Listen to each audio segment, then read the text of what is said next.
Hi everyone, kamusta dyan sa Pinas?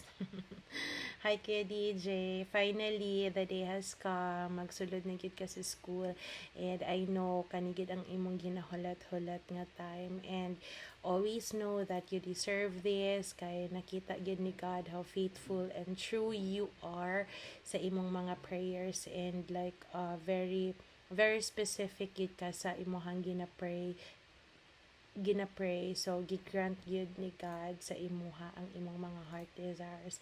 Kuya, always stay humble and then always keep that good attitude in you.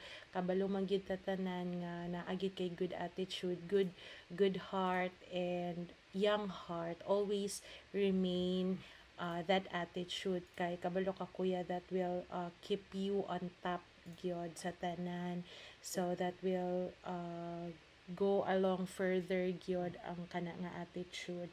So kato lang and then see you sa Monday, hopefully makaadto ni sa imha sa Monday and then see you soon and then always gyud ampo ha. Okay, see you soon, bye bye, ingat kayo dyan sa Pinas. Hi Kuya DJ, maglakaw na ka, eskwela na ka sa layo, but dili dili magdinugoy dito, kung naman kay problema, pag-ampo lang sa Ginoo, sakit lang sa Ginoo tanan, ayaw jud kalimot sa iya, di kanya pabayaan kuya, Okay, bye bye.